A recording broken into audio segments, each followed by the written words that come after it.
অন্য সব জায়গায় পীরের প্রশংসা বেশি, আর এই দরবারে নবীর প্রশংসা বেশি। আজকে আমরা সেরকম পাইছি, কোনো সন্দেহ নাই। ফজরের নামাজের পরে 2 ঘন্টা তাসবিহ তাহলিল করে ইশরাকের নামাজ পড়ে তারপরে সাবে হুজুর বের হন মসজিদ থেকে। আর তয়েশা সাহেব কেবলার সামনে যখন গেলাম, আমি নিশ্চিত যে উনি আমার সব কিছু জানেন। এমন ভাবে কথা বলতেছেন মনে হচ্ছে যেন আমি বাড়িতে, বাসায়, ঘরে, মাদ্রাসায় কোথায় কি করি, কোথায় যাই, সব আগা গোড়া যা খবর আছে। আজিম। তো আল্লাহ আমাদেরকে দয়া করেছেন, তাইয়্যব, অতি পুত পবিত্র। ওনার লোড নেওয়ার মতো ক্ষমতা এই যুগের মুরিদের হতো না। উনি এত বেশি উচ্চ মর্গের, ওনাকে লোড নিতে পেরেছেন ওই বিষয় বুঝুন নূর মোহাম্মদ আল কাদেরী রহমতুল্লাহ। এরপরে তাহের, পুত পবিত্র। ওনার যোগ্য আমরা না, এই জন্য দয়া করে আমাদের জন্য দেওয়া হয়েছে সাবের, যিনি অনেক কিছু দেখে সংশোধন করবেন, অ্যাকশনে যাবেন না। এই জন্য ভবিষ্যতে আপনারা বুঝতে পারবেন এই হাস্তিগুলো কি কি পাওয়ার নিয়ে আসতেছে, এই হাস্তিগুলোর অবস্থা কি। এক এক নতুন নতুন প্ল্যান। দাওয়াতুল খায়ের, আঞ্জুমান এডুকেশন বোর্ড। আজকে জামিয়ার ভিতরে আপনি দেখেন, আপনার ছেলে ঢুকতে পারলে আলেম হবে, কোনো সন্দেহ নেই ইনশাআল্লাহ। ভয়ঙ্কর লেভেলের লেখাপড়ার মান। আজিম সাবের সদর প্রতিদিন খবর নিচ্ছেন। হুজুরকে এত কিছু করে খুশি করতে পারেন, শুধু যখন বলছি হুজুর জামিয়া মে ये রেজাল্ট हुआ, হুজুর বলছে খুশিতে আত্মহারা। হুজুর নোয়াপাড়া তাহেরিয়া মে ऐसा हुआ, খুশিতে আত্মহারা। শুধু আলেম সৃষ্টির কাজ কোন দিকে হয়েছে এই মেসেজ দিলে হুজুর খুশি। কারণ দরবারে শ্রীকুটের পীরদের মূল মকসুদ মুরিদ বানানো নয়, এটা সেকেন্ড মকসুদ। প্রথম মকসুদ হলো আলেম বানানো, আলেম বানানো, আলেম বানানো।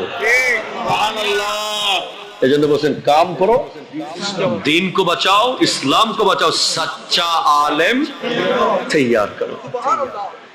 মনে রাখবেন, আলেম থাকিলি দুনিয়া তাকিব, আলেম নাই বন্ডামি বাইরেব। ঠিক কিনা জোরে হন না?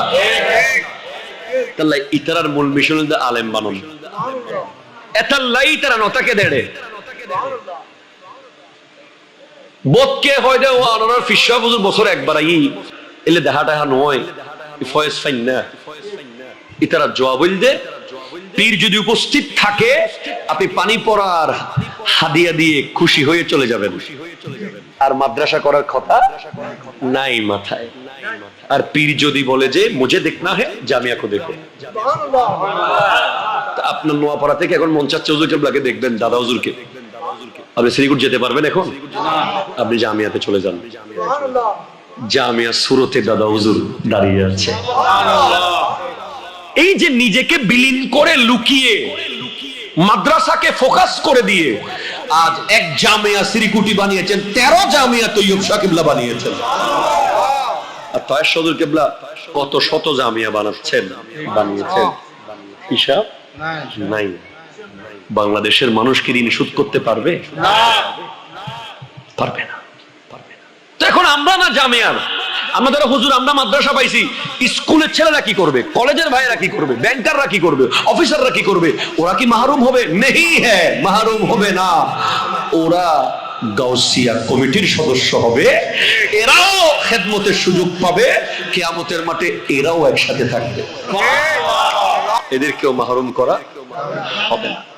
এজন্য ভাইজান উনি চাইলে তৈয়বিয়া কমিটি দিতে পারতেন, আমরা নিজেরা করতাম, কিন্তু উনি তৈয়বিয়া কমিটি দেন নাই, গাউসিয়া কমিটি দিয়েছে। এই এক শব্দে বুঝে যান যে গাউসিয়া কমিটি এটা সবার জন্য। এটাকে নিয়ে হিংসা করা মানে নিজেকে নিয়ে হিংসা করা। গাউসে পাকের উপরে কোনো ওলি আছে? নাই। সমস্ত ওলির কাঁধে গাউসে পাকের কদম। সেজন্য তৈয়ব শাহ রহমতুল্লাহ আলাইহি গৌসে পাকের নামে সংগঠন করেছেন।